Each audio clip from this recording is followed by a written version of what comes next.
आज पढ़ेंगे हम लोग सिंपल फ्यूचर। फ्यूचर टेंस का सबसे पहला भेद है सिंपल फ्यूचर। हाँ बाबू, इसी का नाम दूसरा भी है। तेरा नाम हमारे भारत देश में एक नाम से किसी का पेट नहीं भरता है। मेरे भी माँ और बाप का पेट नहीं भरा तो मेरा भी दो नाम रख दिया, एक नाम अरुण रख दिया, एक बादल रख दिया, है ना। तेरा भी नाम चुन्ना और मुन्ना रख दिया। ये टेंस में भी ऐसा ही है, इसका भी दो नाम। चलो लिख लेते हैं। इसका नाम फ्यूचर इन डेफिनिट भी है, फ्यूचर इन डेफिनिट भी है। ये भी बाबू का दो नाम है। हाँ, कोई रखा फ्यूचर इंडेफिनिट, कोई नाम रखा सिंपल प्रेजेंट, सिंपल फ्यूचर। दोनों एक ही चीज है। हिंदी में आप लोग जानते हैं सामान्य, और यहाँ हो गया भविष्यत काल, सामान्य भविष्यत काल। सिंपल फ्यूचर या फ्यूचर इन डेफिनिट। दुनिया में हर एक चीज का, हर एक व्यक्ति का, हर एक वस्तु का, हर एक चीजों का दुनिया में पहचान होता है। हाँ, तीनों थे एक रंग वे पहचान ना सके, शर्म से तीनों नारियां कुछ बोल न सकी। इतने में टहलते हुए नारद जी आ गए और कहे, कौन है किसका पति पहचान कराइए। कौन है किसका पति पहचान कराइए। बिना आग जल बालू का हलवा बनाइए, बिना आग जल बालू का हलवा बनाइए। है ना, समझ में नहीं आएगा, चल आगे बढ़। आइडेंटिफिकेशन, सबकी पहचान होती है। बहुत पावर है, बहुत दिव्य शक्ति है आप में, डिवाइन पावर आपको मिला है। तो बिना आग जले हुए किसी बालू का हलवा बना के दिखा दीजिए, बहुत बड़े कलाकार हैं। तो कहने का मतलब यहाँ ये है, इसका स्ट्रक्चर बना के दिखा दी। आइडेंटिफिकेशन बताइए, आइडेंटिफिकेशन है इसका। इसका आइडेंटिफिकेशन क्या है ये देखो। सीधा जानो वर्ब के अंत में सिर्फ अगर गा गे गी लग जाएगा, दुनिया के किसी भी वर्ब के अंत में अगर गागे गी लग जाएगा तो ये सिंपल फ्यूचर टेंस होगा। और इसको बनाने का सीधा सा रूल है, यहां आप सेल या विल में से कोई एक चीज डालेंगे, सेल या विल में से कोई एक चीज डालेंगे आप, सेल या विल, और इसमें जो वर्ब आएगा वो V1। ये जो वर्ब है इसको आपको V1 कर देना है। और गागे की का अंग्रेजी वर्ड क्या लेना है आपको, सेल या विल, बस फर्स्ट एंड लास्ट। तो लास्ट आपका सेल या विल है, फिर वहां से आपको पीछे घूम जाना है। चलो घूमते हैं हम लोग भी। तो कॉन्सेप्ट आप समझ ही गए क्या जी, concept first and last. Concept हो गया फर्स्ट। फर्स्ट का मतलब आप समझ रहे हैं, इतना रपेटेंगे, इतना रपेटेंगे, इतना रपेटेंगे पूरे टेंस में कि एक ही चीज तीनों चीज को आता है, तीनों को बातें आता है जी। First and last, last and first, term plus last and first. कैसे रुक जाएगा कोई सेंटेंस, बताओ। इसका तीनों को हथियारे है, ये तीन को हथियार हम जब लगा देंगे कोई सेंटेंस कैसे रुक जाएगा। बाकी वर्ड्स है, वोकेब है, वोकेब अनंत है। आपको हम एक ही चीज कहते हैं बार बार कि इंग्लिश में आप वोकेब को याद करो, जितना याद करोगे उतना तुम में ट्विस्ट आएगी, उतना निखरोगे, उतना ही अंग्रेजी जबरदस्त होगा, है ना। हाँ, हम गांव के आदमी हैं ना, इसलिए दोनों कमर पे हाथ देके खड़ा हो जाते हैं, एक गांव का स्टाइल है। हाँ हाँ, गरीब आदमी हम लोग, गांव में ऐसे ही हम लोग रह लेते हैं। चलो तुम लोग एकदम पूरा कुर्सी पे बैठ के रहो, तोड़ो कुर्सी। तो first and last, subject and HV का मतलब जी इस जगह सर जी सेल या विल होगा। सर आप ही तो बताते हैं जी सर। चलिए स्ट्रक्चर, तो वैल्यू को बैठा दो स्ट्रक्चर बन जाएगा, वैल्यू को बैठा दो स्ट्रक्चर बन जाएगा। तो वैल्यू क्या है जी, पहले सब्जेक्ट, सब्जेक्ट के बाद यहां वैल्यू लास्ट का हो जाएगा सेल या विल, और प्लस जो वर्ब दिख जाए उसको V1, है ना, V1 में रहेगा ये।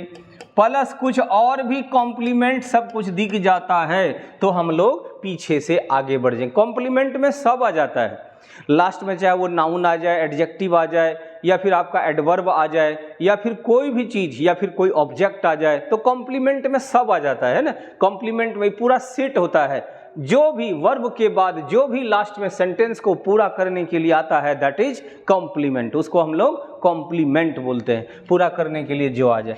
तो चलिए ये स्ट्रक्चर भी जान गए, तो सेंटेंस भी जान लेते हैं एक दो गो। आप लोग भारत की इतिहास पर एक सरल एक सरल निबंध लिखेंगे, एक सरल निबंध लिखेंगे। एक सेंटेंस है, सेंटेंस में हम क्या बताएं? सबसे पहले फर्स्ट। तो यहाँ जरा देखिए कि फर्स्ट कौन है जी? आप लोग यानी कि सब्जेक्ट, तो यू ले लेंगे फर्स्ट। लास्ट वर्ड क्या है? गागेगी। गागेगी का अंग्रेजी हम लोग यू के अनुसार से क्या लगाएंगे? विल। और इसके बगल में पीछे से आगे बढ़ते जाना है। लिखना का अंग्रेजी हाँ रीट होता है। फॉरेन में हम लोग इंडियन अमेरिकन में रीट होता है, इंडियन लिखेंगे तो राइट होगा, हम लोग राइट ही लिखेंगे। ऐसे रीट मीन्स भी लिखना होता है, ध्यान रखिएगा, WRIT। अगर अमेरिकन कोई इंग्लिश दिख जाए कभी तो यू विल राइट, आप लोग लिखेंगे। अब यहाँ कहता है एक सरल निबंध। कैसा निबंध? एक सरल निबंध। क्या बताए जी? कैसा? सवाल का जो जवाब दिख जाए, दैट इज एडजेक्टिव। और अगर सेंटेंस में एडजेक्टिव और नाउन दोनों दिख जाए तो पहले एडजेक्टिव और तब नाउन होगा। यहाँ ऐसे नहीं जाना है, यहाँ ना ऐसे जाना है ना, ऐसे जाना है, उल्टा जाना बाबू। तो एक का क्या लिखेंगे यहाँ? ए। सरल का इजी, हाँ इजी वॉशिंग। इजी मतलब सरल। निबंध का क्या जानते हैं? ए से, हाँ एन इजी, ए से एक सरल निबंध। पर का हम आपको सिखा चुके हैं, ऑन द होता है। अरे बेटा बहुत कुछ पढ़ेगा, अभी पहले ही बतलाए। कबर क के क ख, चाबर च के च छ, अखन बहुत पढ़ना छो बेटा, यर लवर छ। आगे बढ़िए ना। पर का ऑन होता है, पर का एट होता है, पर का इन होता है, पर का अवर होता है, कभी कभी पर का कुछो नहीं होता है। सब सीख लीजिएगा, बढ़िए ना, आगे धीरे धीरे सब मिलेगा आपको। अभी आप इतना ही पर फोकस करिए ना, मैक्सिमम टाइम ये होता है, फिर वो भी देखेंगे। पर ऑन द खत्म, इतिहास ऑन द। इतिहास है तो यहाँ इतिहास का क्या लिखेंगे जी? हिस्ट्री।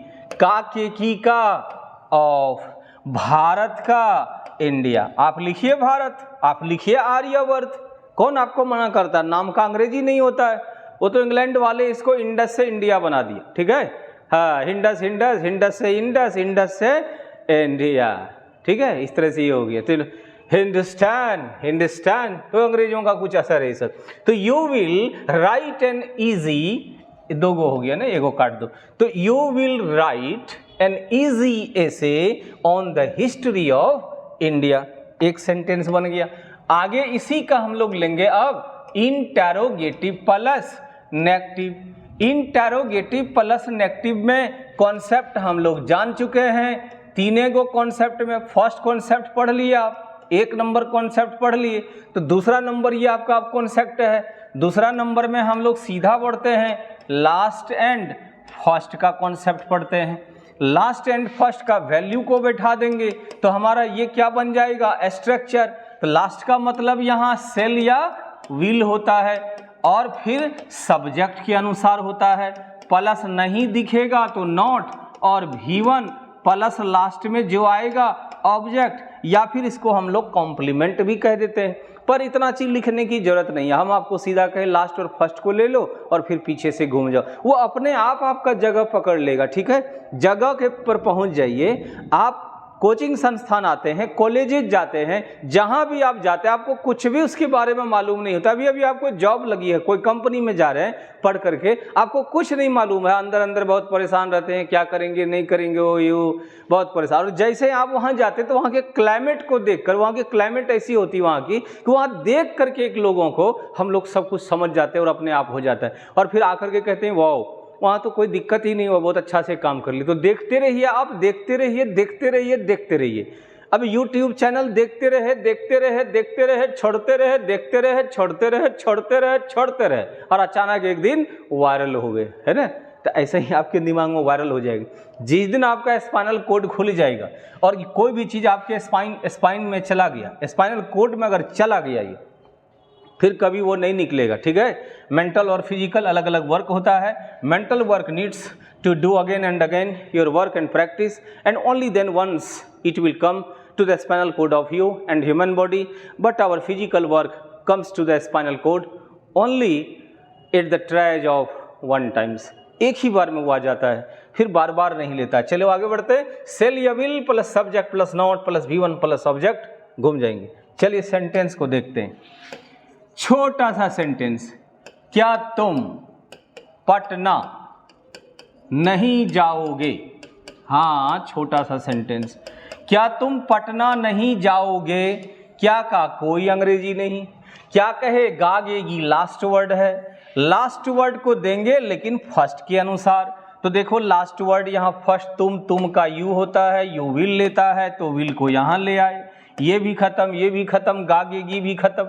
अब इसके बगल में जाओगे मतलब जाना, जाना का अंग्रेजी यहाँ गो V1 होता है, तो विल यू गो, क्या तुम जाओगे। अच्छा यहाँ नहीं लगा हुआ है, तो आप नहीं का प्रयोग नॉट हमेशा सब्जेक्ट के तुरंत बाद करिएगा। तो विल यू नॉट गो। अब यहाँ है पटना, तो टू पटना। अब टू क्यों हो रहा है बता रहे हम आपको अभी इसके बाद, टू पटना। तो अब ये टू पटना क्यों हो जाता है सर? क्यों लिखते हैं sir ji go to Patna? क्यों लिखते हैं गो टू कॉलेज? क्यों लिखते हैं गो टू हॉस्पिटल? क्यों लिखते हैं गो टू माई हाउस? क्यों लिखते हैं गो टू मार्केट? और क्यों लिखते हैं गो देयर, वहां जाना? यहां पे फिर टू क्यों नहीं आया? मैक्सिमम टाइम्स टू आ रहा है। तो अगर हमारे दिमाग में ये बचपन से सेट है कि गो के बाद टू लगता है, तो ये दिमाग से आज हटा दो। हम लोग अपने जीवन में गांव में बहुत सब जगह जहां रहते हैं, सुनी सुनाई बात 60% दिमाग में बैठा लेते हैं, जो हम तो ये कहेंगे कि जितनी भी बात सुनते हैं 100 में से 60% तो गलत सबकॉन्शियस माइंड में हमारा बैठा हुआ है। इसको निकाल के फेंक दीजिए, ये रूल है ही नहीं। अगर ऐसा रूल है तो फिर गो देयर क्यों लिखते हैं? क्यों लिखते हैं मैं वहां जाता हूं, आई गो देयर? फिर यहां टू क्यों नहीं आया? समझो इसको, ये टू का क्या फंडा है।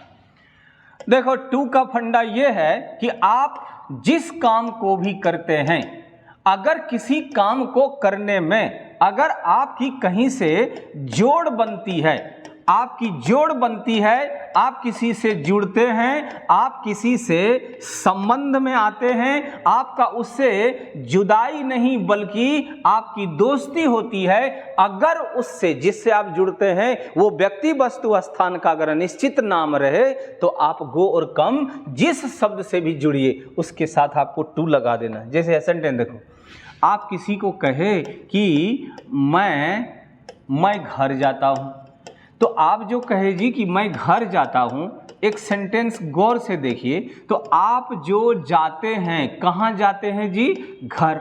तो आप जो घर गए, तो घर से जुड़ गए कि बिछुड़ गए? तो जुड़ गए। और जहां से चले थे वहां से तो बिछुड़ गए ना। तो जहां से हम जुड़ते हैं वो अगर व्यक्ति और वस्तु का निश्चित नाम हो, कभी कभी नाम न रहने से भी नाम पता चल जाता है। तो अगर तुम अपना घर जाते हो तो एक निश्चित जगह हुआ कि अनिश्चित होगी। HW मतलब क्या होता है? ठीक है, होमवर्क। होमवर्क क्यों नाम है उसका? हाउस वर्क क्यों नहीं है? क्यों नहीं है हाउस वर्क?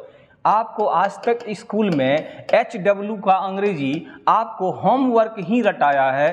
क्यों नहीं कहेंगे हाउस वर्क? ये भी तो हो सकता है गधा, हाउस वर्क कभी नहीं होगा, जीवन भर इसको होमवर्क बोले। हाउस मतलब जानते हो? पराया घर जो आपका नहीं है। हाउस मतलब पराया घर जो आपका नहीं है, होम का मतलब अपना घर। इसीलिए जब हम ये लिखते हैं, अब मैं घर जाता हूं, आई गो होम, तो होम के पहले देखिएगा टू नहीं लगता है। लेकिन जैसे ही हम हाउस लिखते हैं तो आई गो टू माई हाउस करते हैं, मैं अपना घर जाता हूं। क्योंकि यहां माई लगाकर इसको आपको अपना घर बनाना पड़ा, नहीं लगाएंगे तो यह आपका अपना घर नहीं होगा। तो यहां टू और माई लग करके इसको अपना निश्चित एक जगह बना दिया। लेकिन होम खुद एक निश्चित जगह है, इसीलिए इसको इसके पहले टू लगाकर, माई लगाकर हम इसको और निश्चित करने की हमें कोई जरूरत नहीं है। ये जरूरी है कहना किसी को कि मुझे तो मेरे बाप ने जन्म दिया, मेरे माता पिता ने जन्म दिया है, तो क्या मतलब हम लोगों को कोई और दे दिया क्या?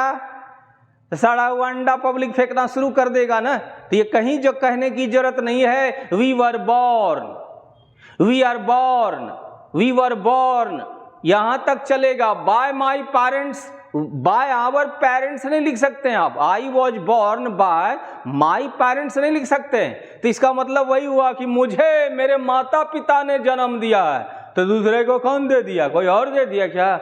फिर लगाने से कभी कभी सेंटेंस अपभ्रंश बनता है और अपभ्रंश सेंटेंस का कभी वाक्य नहीं बनता। तब तो तुम भी वही बनाओगे, बुढ़िया बचपन में मर गई, हमको भी लग दे दीजिएगा, सर जी बना दीजिए तो बुढ़िया बचपन में मर गई। गधा बुढ़िया कब हो गई जो मर गई बचपन में? फिर अगर बुढ़िया का नाम बुढ़िया है तो फिर बनेगा, तो समझाना पड़ेगा आपको। तो तब हम बनाएंगे बुढ़िया बचपन में मर गई, तो लिखेंगे तब वहाँ बुढ़िया डाइड इन हर चाइल्डहुड। लेकिन बुढ़िया सही में अगर बचपन में मरी है तो फिर ये अगर हो करके मरी है कैसे हो गई? संभव है नहीं कि कोई बुढ़िया और बचपन में मर गई, ये कैसे हो जाएगा? ये तो छापा खाना मशीन हो गया, फोटोस्टेट मशीन है, दे दिए सर हमारा काम छापना है, छाप दिए। ऐसे सेंटेंस नहीं बनता है, ठीक है? इस तरह का सेंटेंस नहीं बनता है। सेंटेंस अगर कोई गलत दिया है तो हम उसको पहले सही करेंगे और तब उसका हम सेंटेंस बनाएंगे, नहीं तो फिर ऐसा ही उटपटांग सब सेंटेंस आपको मिलता रहेगा। बुढ़िया बचपने में मर गई है ना, तो फिर इसका हम बना नहीं देंगे। सेंटेंस को पहले करेक्ट करो। तो कोई अच्छा आदमी आपको गलत सेंटेंस पहले तो देगा नहीं, और वो इजूल फिजूल चीज़ है, ऐसा सब सेंटेंस कभी कोई एग्जाम में रिलेटेड नहीं होता है। ये कुछ लोग होते हैं जो बदमाश प्रवृत्ति के होते हैं, जो आपको मदद नहीं कर सकता, सपोर्ट नहीं कर सकता है, दो चीज़ बढ़िया बता नहीं सकता है, लेकिन आपका टांग खींचने में, आपकी बुराई करने में, आपको एक दूसरे के सामने मॉरल लेस करने में, आपको बेइज्जत करने में वो हमेशा रहता है। और ऐसे आदमी से बच के रहिए, ऐसे आदमी ठीक नहीं होते। अच्छा आदमी आपके पास बैठेगा ना, मैथमेटिशियन है, 2 मैथ बना करके चल देगा, लेकिन कभी आपको डिमोरलाइज नहीं करेगा, आपके साहस को बढ़ा देगा। हम ही जाएंगे कभी अच्छा से पढ़ा देंगे, कभी नहीं पूछेंगे कहाँ पढ़ते हो, ये नहीं पढ़ते हो, वो नहीं पढ़ते हो, तुम लोग क्या करोगे। ये सब कहना बेवकूफ़ों का ये प्रतीक होता है। अच्छा आदमी ऐसा कभी नहीं करता है, ठीक? इसीलिए तो आप भी अच्छा आदमी बनिए, आप भी किसी को इस तरह से परेशान मत करो, किसी बच्चे का दिल को मत तोड़िए, उसके आत्मा जिगर को कमजोर मत करो, थोड़ा अच्छा से समझा दिया करो, ठीक है? ये सब मोटिवेशन नहीं है, हम बता रहे हैं सिर्फ आपको। मोटिवेशन हम क्या करेंगे? आप मोटिवेट नहीं होइएगा, हम मोटिवेट नहीं होंगे। हमको कितना मोटिवेशन कर देगा? कितना दिन खुमारी रहेगा इसका बुखार? 2 घंटा, 4 घंटा, 5 घंटा, 3 दिन, 1 दिन, 2 दिन। हिंदू धर्म में हम लोग जलाने चले जाते हैं, जलाने जाते हैं जब तो वहाँ बैठे रहते हैं, देखते रहते हैं, 3 घंटा लगता है और 3 घंटा खूब सोचते रहते हैं, पता नहीं ये सब छोड़ देंगे, राजपाट है, कुछ नहीं है जिंदगी में सब। और जैसे ही घर आते हैं ना, जैसे स्नान करते हैं, लोहा पत्थर छू करके घर जाते हैं और फिर वहाँ जा करके अपनी बच्चों और बीवी से मिलते हैं, सब भूल जाते हैं। फिर कल से बेईमानी शुरू हो जाती है, बुखार उतर जाता है। मोटिवेट अपने आप को करो। अगर तुम्हारी आत्मा मोटिवेट हो गई तो तुम खुद एक दूसरे को मोटिवेट। बच्चे देख रहे हैं दिन भर जो है वो यूट्यूब के पीछे लगे रहते हैं, मोटिवेशनल क्लास, ये कौन कौन नाम सब लेते रहते और उसका देखते रहते। क्या होता है मोटिवेशनल से? क्या तुम मोटिवेट हो गए?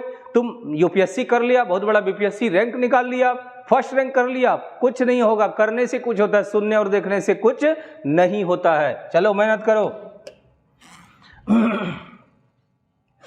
इसी टेंस का अब हम लोग इंटरोगेटिव प्लस नेगेटिव, तो ये कर लिए थे हम लोग इंटरोगेटिव प्लस नेगेटिव। अब हम लोग क्या पढ़ेंगे जी? Last structure, term plus negative, term plus negative, term plus negative. इसका कॉन्सेप्ट क्या होता है ये देखो, term plus negative, term plus negative. Concept आप लोग को पता है, मेरे साथ सभी बोलिएगा कॉन्सेप्ट। फर्स्ट, हाँ पहले क्या होगा? टर्म, टर्म के बाद लास्ट, लास्ट एंड, हाँ लास्ट एंड फर्स्ट, और फिर इसके बाद डॉट डॉट डॉट जो रहेगा पीछे से। अब इसी की वैल्यू को बैठा दो तो हमारा क्या हो जाएगा जी? इसका स्ट्रक्चर बन जाएगा। बोलो तीनों का वैल्यू बैठाओ। टर्म का वैल्यू टर्म ही होता है, ठीक है? 1/1, 1/1, 2/2, सबका मान एक ही होता है, ठीक है? हाँ मैथमेटिक्स थोड़ा कमजोर है मेरा, तो चलो टर्म का मान टर्म ही होता है। लास्ट का मान हम आपको बैठाए हैं हेल्पिंग वर्ब होता है, और फर्स्ट का मान हम आपको वैल्यू बैठा के ये कहते हैं कि ये सब्जेक्ट होता है। तो लास्ट का मतलब यहाँ आपका हेल्पिंग वर्ब क्या है जी? सेल या विल। तो यहाँ हम लोग सेल या विल ले लेंगे, और फर्स्ट का मतलब हम आपका वैल्यू बैठाए हैं सब्जेक्ट। बाकी शेष जो भी दिख जाएगा, आम इमली कटहल जो दिखे, है ना, जो भी दिख जाए आपको, रनमा बनवा जो दिखता है, सब पीछे से लेकर के हम लोग आगे बढ़ते जाएंगे और हमारा सेंटेंस बनता जाएगा। सेंटेंस देख लीजिए, वह थोड़ा बहुत टर्म और बचा हुआ है, एक क्लास और देंगे हम आपको टर्म का, तो टेंस होते होते आपका सारा टर्म आपका आ जाएगा। तो इसमें से कोई भी टर्म, थोड़ा सा लॉजिकल कुछ टर्म्स है, उसको समझाना पड़ेगा, बताना होगा। रटना थोड़ा कम है, समझना उसको ज़्यादा है, क्योंकि उसकी संख्या लाखों में जाएगी। तो जो अनंत संख्या में है, जो अनलिमिटेड है, इनलिमिटेड जो चीज़ है ना, बहुत ज़्यादा संख्या में है, उसको हम लोग रूल से मारेंगे, क्योंकि उसको रटना थोड़ा सा मुश्किल है। तो ऐसे टर्म्स का हम आपको रूल समझा देंगे। दिमाग में जब एक बार वो रूल घुस जाएगा तो लाखों लाख आप अपने से टर्म्स को बनाएंगे, क्योंकि लहर चली हुई ना, बनाओ, अपने से बनाओ, कंपोजिंग करो। वो थ्योरी रट्टा ट्रेडिशनल ये सब का समय नहीं है, ट्रेडिशनल हमको नहीं जाना है। तो ट्रेडिशन सबको चेंज करते हैं, हम लोग भी बदलते रहते हैं आपके अनुसार से, आप जैसे डिमांड करते हैं वैसे हो जाना चाहिए, because changing is the rules of nature. If we don't change then we will demolish, destroy, खत्म हो जाएगा सब कुछ। इसलिए हमें और आपको सब कुछ चेंज होते जाना है। वह कैसे आपको नहीं बुलाएगी। हाँ, बुलाएगा नहीं, चलो बुलाएगी। बहुत खुश होते हैं गी पर, आप लोग गा पर खुश नहीं होते हैं। चलिए, कैसे खुश होंगे सर, हम लोग तो गा है ही, गी मिलेगा तब ना खुश होंगे। चलो आगे बढ़ते हैं। वह कैसे आपको नहीं बुलाएगी। सेंटेंस में देखिए तो जरा टर्म कौन दिखता है, 1 नंबर। हेल्पिंग वर्ब 2, लास्ट गी दिखता है 2 नंबर। 3 नंबर क्या बोले जी, सब्जेक्ट। तो अब आप सीरियल से इसका वैल्यू बैठाइए। कैसे का क्या लिखेंगे, हाउ के बाद यहाँ आपका विल या सेल क्या लगेगा, सब्जेक्ट को आंख दिखाओ, तो यहाँ सब्जेक्ट को आंख दिखाए तो विल, क्योंकि ये तो सी है और सी विल लेता है। अब आपको सेंटेंस में नहीं दिखे तो सब्जेक्ट के तुरंत बाद नोट, और इसके बाद बुलाना का कॉल होता है, और आपको का यू, और अंत में दे देंगे क्वेश्चन मार्क। आपका सेंटेंस बन गया। ठीक है, चलिए ये टेंस यहीं पे खत्म हुआ है और यहीं इसी जगह। चलिए आगे बढ़ते हैं फिर हम लोग इसी के साथ अगले वीडियो में। जय हिंद।